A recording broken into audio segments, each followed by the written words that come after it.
It's obvious. But then you talk to the guys who actually play this matchup at the highest level possible, and they'll tell you something very different usually. I remember talking to Dr. Peepee. He was always had a lot of opinions about this matchup that Marth did a lot better than most people thought. Yeah, especially during that time when people were saying this matchup was like 70-30. I find Marth to be a generally underrated character across the board in terms of the lower to mid-level play of Melee. I almost want to say he's underappreciated, or maybe he's just too appreciated for what he's good at. Plup already getting started on this. Yeah, he's coming in red hot. Missed the edge guard there, and then does somewhat of a strange forward smash, but did he save him? Yeah, he saved him a little bit there, I think. Does he giveth? And then he takes it away right there. Are you familiar with Gibbles? Is he a local guy? I'm not particularly familiar with him, but he looks familiar. I feel like I've seen him before, but probably like a year or so ago when he was just like not really notable, but I definitely remember his face. A follow-up double fair from Plup through the platform. Very slick. Once Marth uses his jump, he is probably one of the worst characters in the game when it comes to like... he's basically like a Mario with a sword once he uses his jump. It's just like, well, he's got a very linear up B that's easily, exploitable. I would actually say it's easier to stop Marth's up B with most moves just from a priority standpoint than it is Mario's up B. So he's the worst Mario Yeah, with a sword. It goes further, sure, but it's way easier to stop than Mario's up B.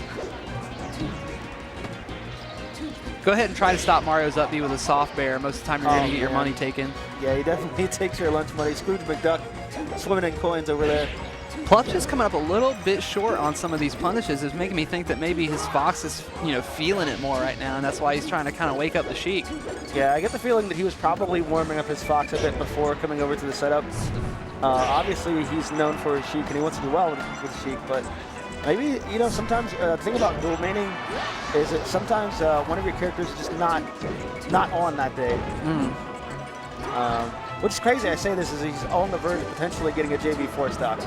Yeah. But we expect more from Plup. Oh my goodness, he almost it's just you don't normally see him make little small errors like that. Right. He is one of the absolute best in this game, Not to harken on his performance of this match, just noticing some things here. Yeah, it's his style, right?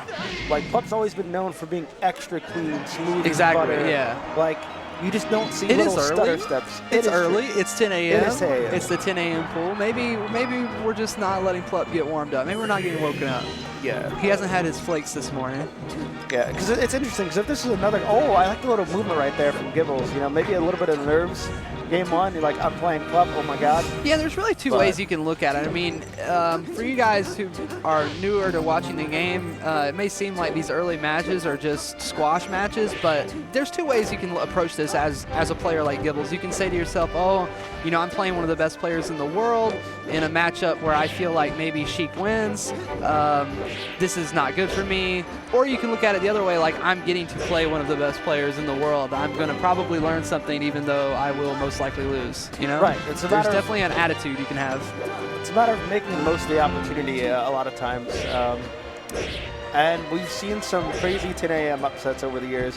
Had a nice little juggle going there for a minute, but once Marth gets a character, especially a character that has a weird weight like Sheik to this percentage, it's so hard to find the kill. Right. Unless you just get an outright read with a strong move, Yeah, I was just about to say that. Oh, he's coming and swinging with that neutral B. He's feeling himself a little bit after that 5-hit juggle combo. Yeah. maybe a bit too much.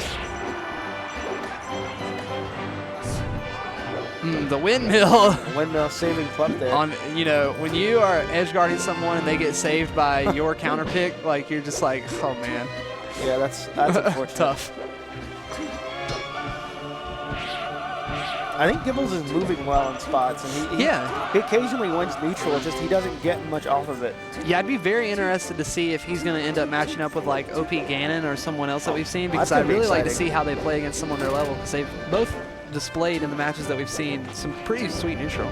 Yeah, that's just a lot of people, especially at like the lower middle level, they feel like the punish game is really skewed in this matchup. Or rather, wow. Is that a force? Wow, I can't believe how he just executed that. He knew exactly when Marth was not going to be able to any longer recover.